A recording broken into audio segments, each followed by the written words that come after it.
I hope that I think won't happen again today. But he applied it to himself, and he lives in us. This was his mission statement, so it becomes ours. That's amazing. This is our mandate, folks. This is our mandate. We have Christ in us. Christ in us, our hope of glory. And his mission statement hasn't changed, and now just includes us. In fact, he stated that there would be people who would do greater things than what he did because he goes to the Father. Are you up for that this morning? Who knows who you are sitting next to? You never know. And he said he was anointed. We're anointed by the Spirit of the Lord too. He's anointed us for service. Teacher. Wow. The good thing is he teaches you how to do it and what to say and how to say it. He's such a brilliant mentor. He's amazing. He's anointed us. Psalm 23 anoints my head. It's all around it. And if we remember, there's two things. I mean, there's enough material that you keep going for ad infinitum from this post, but there's only two things that I want to bring out this morning. Just two aspects that I particularly want to zero in. Let's remember the original audience. They were captives and prisoners in a foreign land. And there's nothing new under the sun. Many of us here this morning can feel, even though we're not bound by chains or captive in the same way they were, but we're prisoners in much the same way, not pressed by chains that hold us, but maybe we're held in captivity by financial restraints. Maybe there's relational issues there that cause us to feel bound and caught, or might be employment issues that constrain us. Or circumstances, they can kind of hedge us in, or even responsibilities. There's lots of things that can cause us to feel like we are not free. And in this passage, the Lord is acknowledging that. He says, yes, you are captive. There's not a sense of, let's just not live in reality. There is an acknowledgement of that captivity. But then we move into the next portion. And there's that of an exchange, or if you like, an upgrade. And the word instead, if you look at that through that passage, it's, comfort instead of being broken-hearted. The word broken-hearted means broken beyond being smashed, actually. You can't fix it. Like you smash a cup of crockery. Sometimes you can fix it, but sometimes you just can't. That's talking about that kind of brokenness, completely smashed. There's comfort instead of that. There's release instead of captivity. There is freedom instead of a prison. There's a crown of beauty instead of ashes. There's oil of joy instead of mourning. And a garment of praise instead of a spirit of heaviness. Instead. It's a biggie. Just a little word, but boy, it gives a whole different perspective. It's an upgrade. And when God comes into your life, he will upgrade you, and he always upgrades up. And once you've got an upgrade, you don't want to go back to the old one because of the advantages of the new one. It's instead. It's not as well as. It's instead of, it's not as well as. It's like when I go shopping for groceries. I want some of those groceries that are in the shop in my place, but I have to give the nice lady my card so I can have the groceries instead of as much money in my bank account. If I want petrol, it's a choice. Do I want to have the same amount of money in my bank account, or do I want a lesser amount instead so I can have petrol? It's a choice. I can't have both. I can't go into the grocery store and say, please can I have some groceries? Can you just give them to me? I'm a worthy cause. We all know it doesn't work that way. It's instead of. When I want electricity, I like electricity. It keeps me warm. I get light. I love my electric blanket. But unless we pay for the electricity, and said we gave money instead of it, I wouldn't get any. It's instead of. We all have to give give money for product. That's the way it is. And it's the same in the spiritual realm. If you want that oil of joy, guess what? You need to surrender that spirit of heaviness or that depression. You've got to give it. You can't have both. If you want a garment of praise, guess what? You have to hand over your mourning garments, grieving for whatever it was, the if-onlys and the what-ifs. You've got to hand it. You can't choose to have both. It's one or the other. And the good thing is, you choose. You choose. You choose. Now, when you're looking about garments of mourning and ashes, sackcloth and ashes, I mean, that just doesn't make sense to me. Sackcloth and ashes, in our culture, of course it does make sense, but to the original audience, it made perfect sense. When someone died, or even if they repented for that matter, they would wear sackcloth and ashes. It was the traditional thing. It denoted respect, and you wouldn't dream of turning up for a funeral without being in sackcloth. I mean, that would somewhat limit your choice, wouldn't it? And I mean, of course, the outfit is not complete unless you've got ashes in your hair. Now, I'm not sure what that would look like. I've never seen anyone with ashes in their hair, but I can imagine it wouldn't be the most flattering. I mean, just think about it. And I'm not even sure if maybe someone like Naomi Campbell, a top model, could make a sack look really good.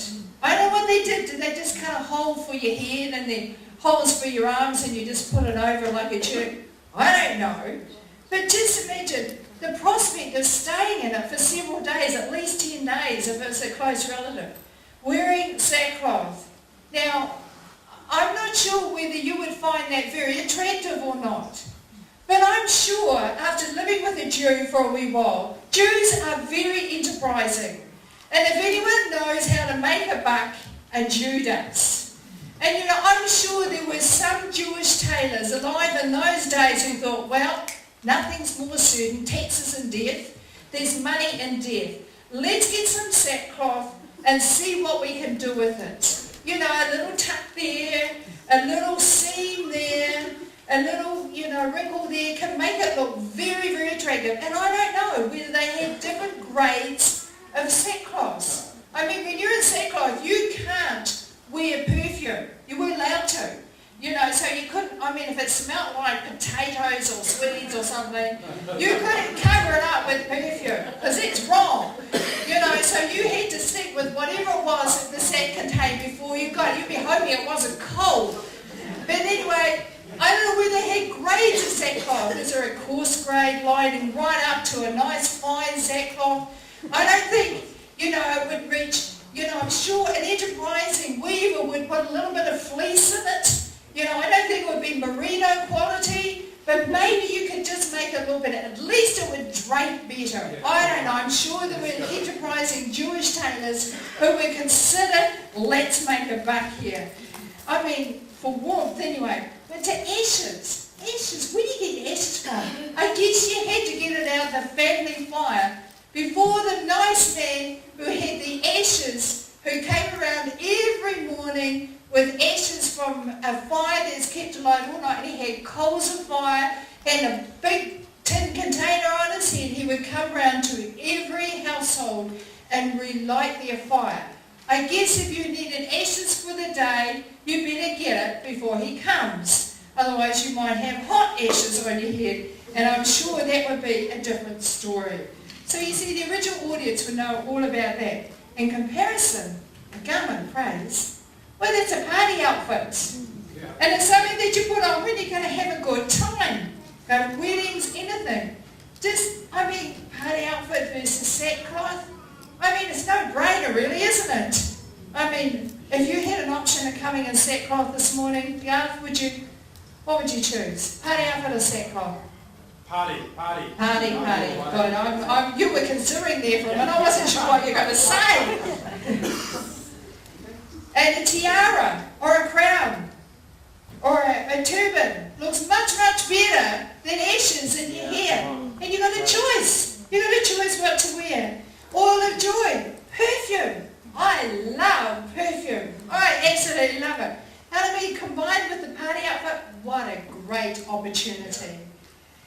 it's interesting. I have a friend who comes around and she looks at my wardrobe and she really helps me.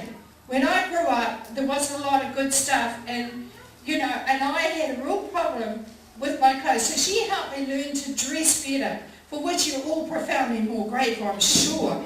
But she would come through and look at my wardrobe and say, "Get that off, you look like the Queen Mother." And I so appreciate that help. Just as well I've got a thick skin. And she would forever say to me, "Don't get stuff and save it for good. Get it out, get it on, and get your money's worth. Okay, use it. And then, get it on, use it. Don't save it for something good."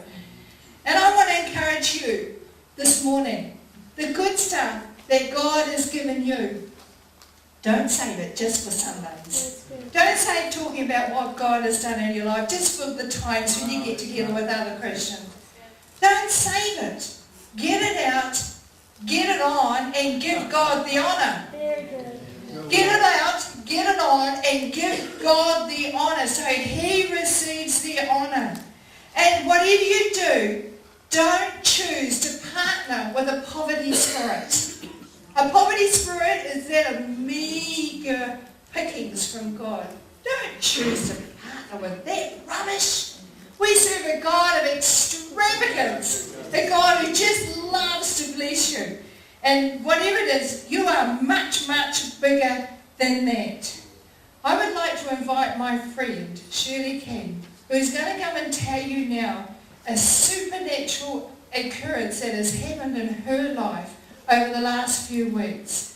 So many of you will be aware that her husband Mark died on the 6th of May. She unexpectedly of a heart attack, and she and him were running their motels, the Admiral Court motels. You may have seen on television about 10 days ago the cycling team, of which these guys had hosted for a long period in Invercargill. The ones that won the bronze medal actually dedicated it to Mark because he was such a vibrant support, and Shirley was actually on TV talking about it. There was an amazing time. Now, since Mark died, Shirley has gone through an amazing, I want to say, this is a supernatural experience. But I also want to say you're going to see more and more supernatural experiences in the days to come because we live in the third day. Shirley, welcome. Thank you.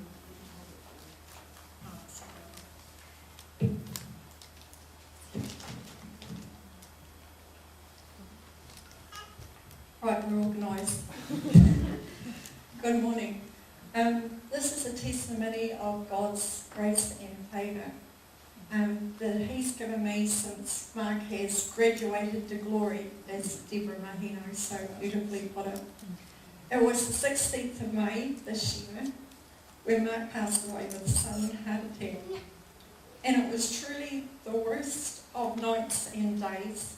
It was a surreal kind of nightmare, which none of us could believe, and I grieved, and we grieved, with such sadness and such pain inside, such loss of someone who was loved and missed so much. And I wanted to say that this morning so that you could see the great exchange that God has made in my life since. Since Mark's gone to heaven, I've been talking to God a lot. And right from the outset, I knew I wouldn't survive without God. And so the first night I came to church, after Mark had passed away, I was up there in worship, and I was desperate. I was desperate to know what happened to Mark when he died. And I was crying out to God. I knew Mark was in heaven. He was a born-again Christian. I knew he was up there, but I was like, God, I need to know what happened to him. What happened to him? And I had my hands in the air, and all at once, I wasn't here anymore. I was up in a heavenly sphere. And I was on a sea of clouds, and I was on this side, Jesus was there, and Mark was on the other side. And I couldn't see Mark, but I just knew he was there. and we were walking towards the throne room of God. And all I heard was this audible voice, which I will never forget. And it just said, "Welcome home. Come into my throne room and have a seat beside me." And then I was back here. And that just brought such comfort to my heart and my soul. And I was like, oh God, thank you so, so much. That was so good. In Matthew 5:4 it says, "Blessed are they who mourn, for they shall be comforted." So at the beginning I would bring my grief to the cross. And I knew that we're meant to bring our stuff to the Lord and lay it down at his feet.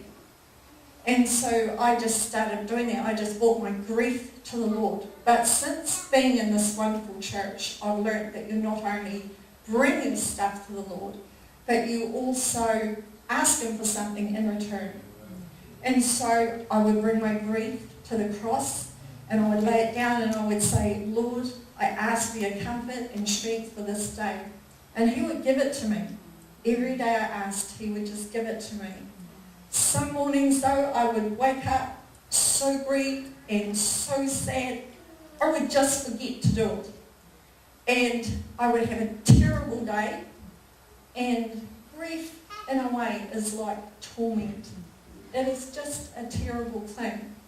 Needless to say, I switched on quick. And every day I just, if I felt lousy in the morning, I would just say, or during the day, I would just stop and I would mentally picture the cross. And now the cross just is a cross with little moss below it and little flags. And I just come there to that place and I say, "Lord, I just bring my grief, my pain, my empty places that I have now to you. And I ask that you would fill me with your comfort and your strength, and you would fill my empty places with yourself." And he does. And what can I say except God is great. I want you all to say that after me this morning. God is great. I think we can do it even better. God is great. Amen. He is.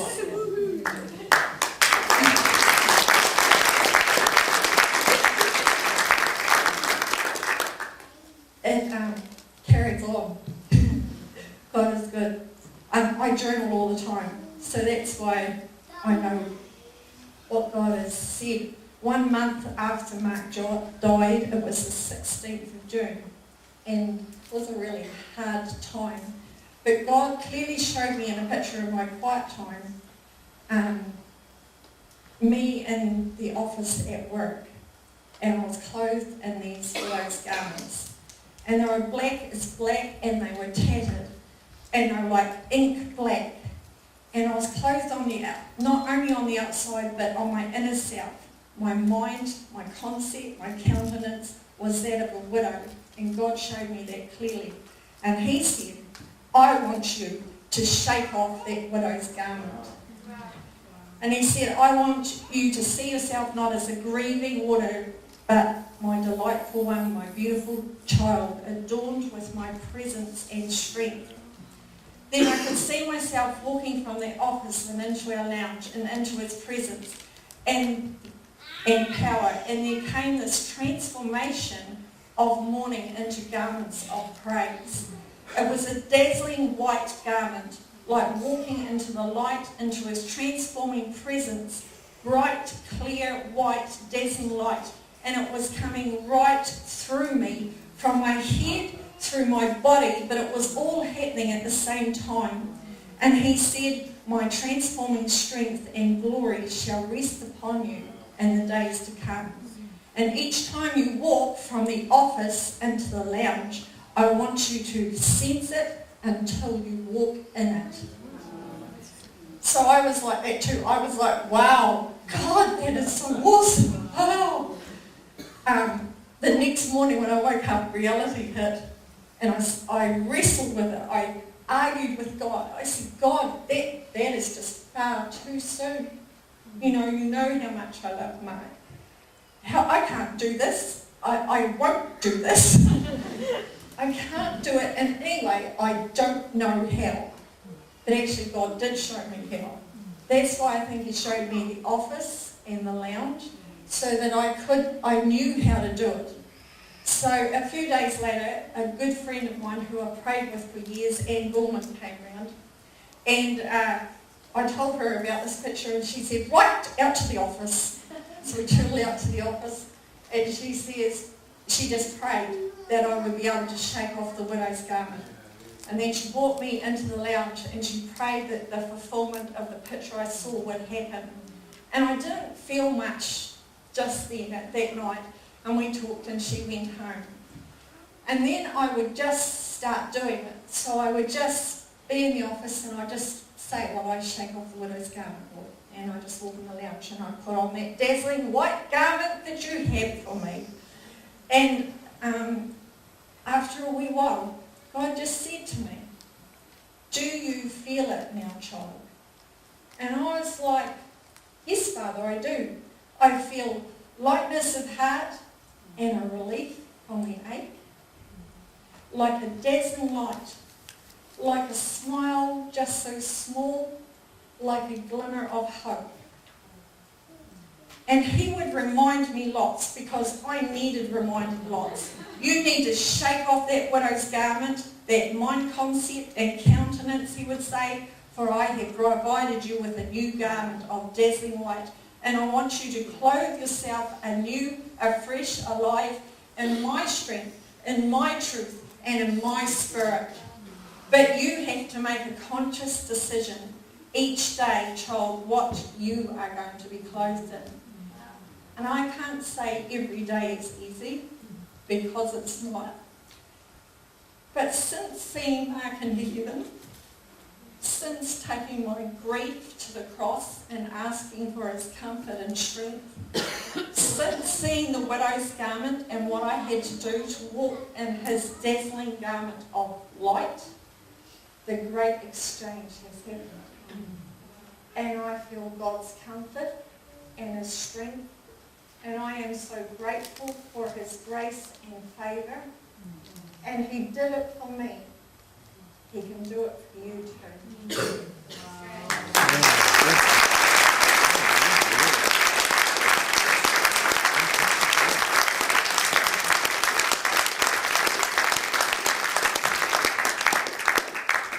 Isn't that amazing? It's an exchange. We bring our stuff, he exchanges it for something better. It's always an upgrade. It always is much, much better when you experience what he has for you. And even when you struggle to release it, and sometimes there is a struggle, because we actually want to do it our way. And God gives it another opportunity of doing it his way. You've got to choose, do I want our way or his way? And there is a struggle. Something has to die. And it's either God's way or my way. And when I choose to let my way die, it costs. It's painful. It costs. It's a bit like childbirth often. You know, when you're going through childbirth, I've seen a number of women give birth.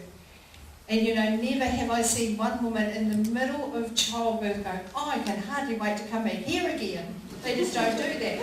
But once it's over and they've got a baby, they forget the childbirth. And it's the same when we relinquish that which we struggle to. Once we've got the upgrade, you never want to go back. And so I want to just invite the musos just to come. We're just going to do one aspect because that is just such an amazing God. Shirley, I want to thank you. You know, I struggled to ask you. I thought, oh, I felt like the Lord prompted me. I thought, oh, it's too soon. But you know, you just did it absolutely beautifully. And you absolutely illustrate the grace of God only as you walk through this period of time with dignity and voice. So we applaud you. Thank you so much for sharing that with you. So I want to just, if we could just pick up, you know, God is faithful. It's that second song that we had. And I want to just encourage you this morning. I've asked you to sing with me, to stand with me. You may have really have identified with areas, as Shirley was sharing her story, you may not have gone through a period of someone dying in your family, but there's little areas in our lives that often we mourn over. There's, often when we think back, we thought, oh, if only that didn't happen. I wish this could have happened, but, we kind of, can get caught there. And I just want to encourage you, if you want prayer to help you receive an upgrade, I'm going to invite Shirley back down, and she's going to be brilliant in praying for you. I want to encourage you, don't hang on.